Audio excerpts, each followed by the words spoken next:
ನಾಪಕ್ಲು ಹೋಬಳಿ ವ್ಯಾಪ್ತಿಯ ವಿವಿಧ ದೇವಾಲಯಗಳಲ್ಲಿ ನಾಗರ ಪಂಚಮಿಯನ್ನು ಶ್ರದ್ಧಾಭಕ್ತಿಯಿಂದ ಆಚರಣೆ ಮಾಡಲಾಯಿತು.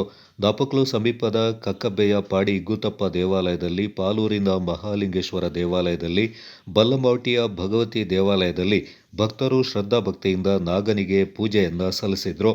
ನಾಪಕ್ಲು ಸಮೀಪದ ಕೂರುಳಿಯ ಸುಭಾಷ್ ನಗರದಲ್ಲಿ ನಾಗನಕಟ್ಟೆಗೆ ಪೂಜೆ ಸಲ್ಲಿಸಲಾಯಿತು. ವಿವಿಧ ದೇವಾಲಯಗಳಲ್ಲಿ ಕ್ಷೀರಾಭಿಷೇಕ, ವಿಶೇಷ ಪೂಜೆ ಸೇರಿದಂತೆ ಧಾರ್ಮಿಕ ಕಾರ್ಯಕ್ರಮಗಳು ಜರುಗಿದವು. ಭಕ್ತರು ವಿವಿಧ ಕಾರ್ಯಕ್ರಮದಲ್ಲಿ ಶ್ರದ್ಧಾಭಕ್ತಿಯಿಂದ ಪಾಲ್ಗೊಂಡಿದ್ದರು. ಬಲ್ಲಮಾವಟಿಯ ಭಗವತಿ ದೇವಾಲಯದಲ್ಲಿ ಮಹಾಪೂಜೆಯ ಬಳಿಕ ಭಕ್ತರಿಗೆ ಅನ್ನ ಸಂತರ್ಪಣೆ ನೆರವೇರಿತು. ಪಾಲೂರಿನ ಮಹಾಲಿಂಗೇಶ್ವರ ದೇವಾಲಯದಲ್ಲಿ ನಡೆದ ನಾಗರ ಪಂಚಮಿ ಕಾರ್ಯಕ್ರಮದಲ್ಲಿ ಅರುಣ್ ಕುಮಾರ್ ಧಾರ್ಮಿಕ ಕಾರ್ಯಗಳನ್ನು ನೆರವೇರಿಸಿದರು. ಅಧಿಕ ಸಂಖ್ಯೆಯ ಭಕ್ತಾದಿಗಳು ಪಾಲ್ಗೊಂಡಿದ್ದರು. ಕಕ್ಕಬ್ಬೆಯ ಪಾಡಿ ಇಗ್ಗುತಪ್ಪ ದೇವಾಲಯದಲ್ಲಿ ವಿವಿಧ ಪೂಜಾ ವಿಧಿವಿಧಾನಗಳನ್ನು ನೆರವೇರಿಸಲಾಯಿತು.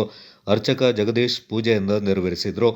ಈ ಸಂದರ್ಭ ಸುಬ್ರಹ್ಮಣಿ, ಸಿಬ್ಬಂದಿ ಶ್ರೀಕಾಂತ್, ಸಂಪತ್ ಭಟ್ ಸೇರಿದಂತೆ ಭಕ್ತಾದಿಗಳು ಪಾಲ್ಗೊಂಡಿದ್ದರು. ಕುರುಳಿಯ ಸುಭಾಷ್ ಯುವಕ ಸಂಘದ ವತಿಯಿಂದ ನಾಗನಕಟ್ಟೆಗೆ ಹಾಲೆರೆದು ನಾಗರ ಪಂಚಮಿಯನ್ನು ಆಚರಣೆ ಮಾಡಲಾಯಿತು. ಅರ್ಚಕ ಹರೀಶ್ ಭಟ್ ದೈವಿಕ ವಿಧಿವಿಧಾನಗಳನ್ನು ನೆರವೇರಿಸಿದರು.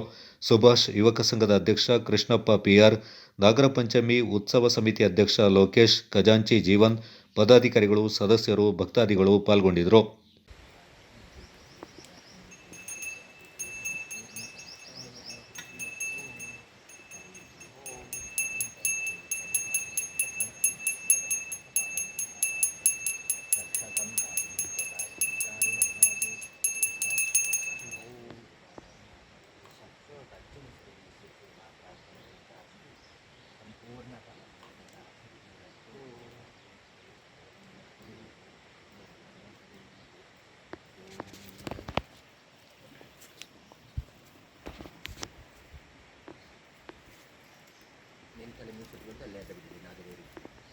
यानि कानि च पापानि जन्म जन्म कृतानि च पापाहं पापकर्माहं पापात्मा पापसंभव त्राहि मां कृपया देवा शरणागतवत्सलं ललिगुडु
ಕೊಡಗು ಚಾನಲ್ ನ್ಯೂಸ್, ದುಗ್ಗಳ ಸದಾನಂದ, ನಾಪಕ್ಲು.